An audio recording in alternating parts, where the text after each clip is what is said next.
राघवेंद्र को हिला रहा फिर संशय, रह रह उठता जग जीवन में रावण जय भय।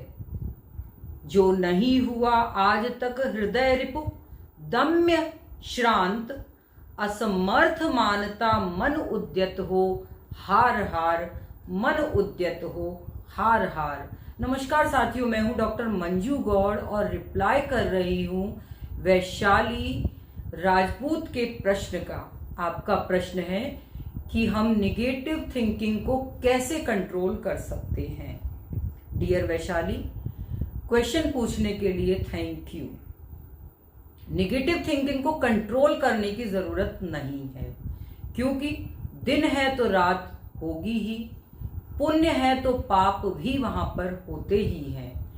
इसी प्रकार से जब चंदन का वृक्ष है तो भुजंग उससे लिपटे रहेंगे ही, और पुष्प हैं तो कांटे वहां पर होंगे ही। अभी हाल ही में हम लोग मां शक्ति की पूजा दुर्गों में कर चुके हैं और दशहरा मना चुके हैं। अब बहुत ही जल्दी दीपावली भी आने वाली है, और ऐसे में यदि आपके प्रश्न का उत्तर प्रभु राम के चरित्र के किसी प्रसंग के साथ दे दिया जाए तो मुझे लगता है ये बड़ा ही प्रासंगिक उदाहरण होगा आज के उत्तर के लिए। वैशाली एक बहुत ही मार्मिक प्रसंग है प्रभु श्री राम का, जब वो भी निगेटिव थिंकिंग की गिरफ्त में आ गए थे। मां सीता का हरण रावण ने कर लिया था और प्रभु श्री राम बहुत ही अधिक बेचैन हो गए थे, विचलित हो गए थे, और उन्होंने युद्ध वानर सेना के साथ रावण से किया और प्रथम दिन वे हार कर अपने कैंप में वापस आए और अत्यंत चिंतित थे। उस वक्त जामवंत ने पंडित महाकवि सूर्यकांत त्रिपाठी निराला जी ने इस प्रसंग को जिस तरह से प्रस्तुत किया है, उनकी कुछ लाइनों को मैं आपके सामने यहाँ पर प्रस्तुत करने जा रही हूँ। राम की शक्ति पूजा एक बहुत लंबी कविता है आपकी, उसी की कुछ पंक्तियां। किस तरह से जामवंत भगवान श्री राम को समझाते हैं। विचलित होने का नहीं देखता मैं कारण, हे पुरुष सिंह तुम भी यह शक्ति करो धारण। आराधन का दृढ़ आराधन से दो उत्तर, आराधन का दृढ़ आराधन से दो उत्तर। रावण अशुद्ध होकर भी यदि कर सकता त्रस्त, तो निश्चय तुम हो सिद्ध करोगे उसे ध्वस्त। शक्ति की करो मौलिक कल्पना, करो पूजन छोड़ दो समर, जब तक न सिद्ध हो रघुनंदन। अब राम युद्ध को छोड़कर महाशक्ति की साधना में लग जाते हैं और पवन पुत्र हनुमान से 108 नील कमल मंगाते हैं। धीरे धीरे करके उस आराधना में वे 107 नील कमल मां शक्ति के चरणों में, मां चंडी के चरणों में अर्पित कर देते हैं। जैसे ही वो 108वें कमल के लिए अपना हाथ आगे बढ़ाते हैं, उन्हें वह कमल वहां से नहीं दिखाई देता। नेत्र खोलते हैं, कमल वहां पर नहीं होता।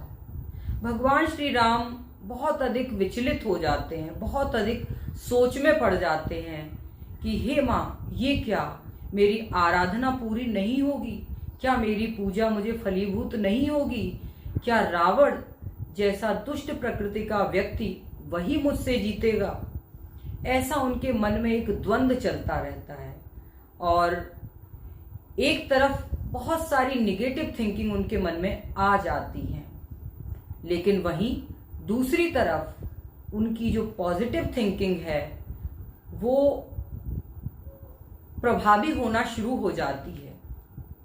और उस पॉजिटिव थिंकिंग की प्रभावी वो कैसे होती है, इसको महाकवि निराला जी अपने शब्दों में कैसे कहते हैं, सुनिए।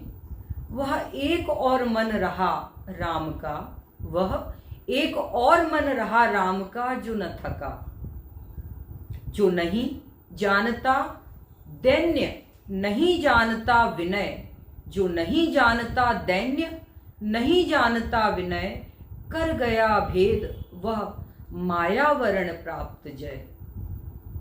तो राम में जगी स्मृति हुए सजग पा भाव प्रमन।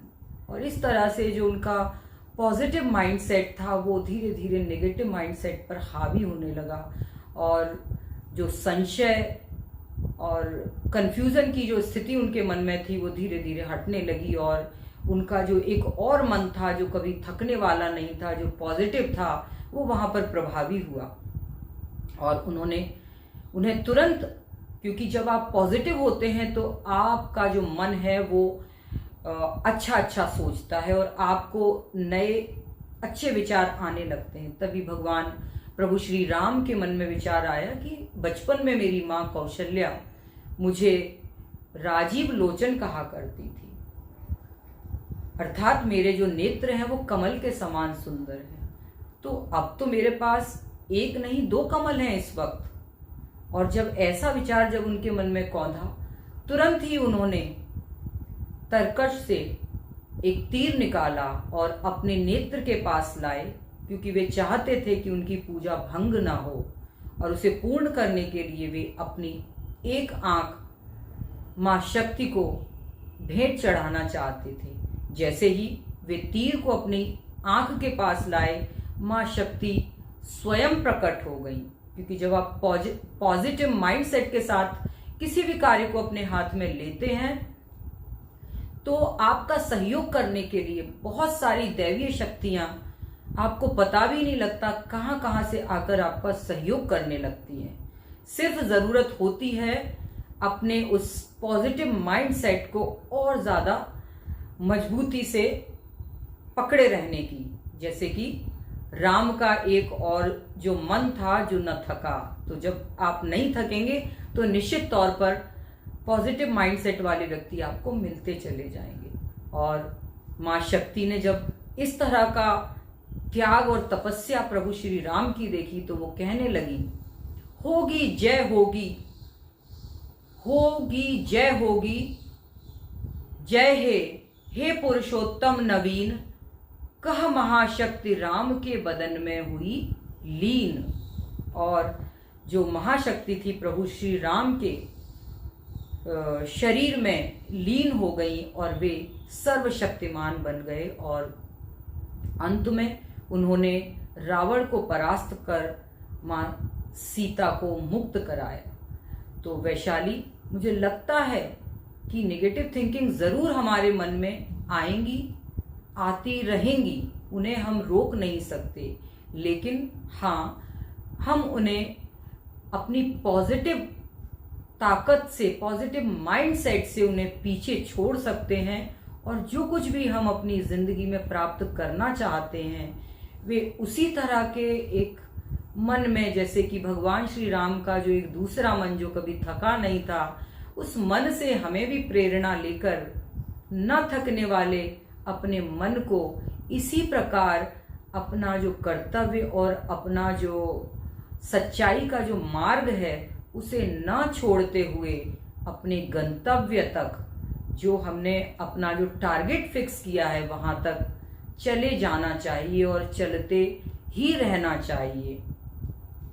इस प्रकार मुझे लगता है कि जो प्रभु श्री राम की जो विलक्षण सहनशीलता और जो उनका आत्मविश्वास है वो आपको निश्चित तौर पर शक्ति देगा और आप अपने मिशन को पूरा करने में ज़रूर कामयाब होंगी। All the best. Thank you.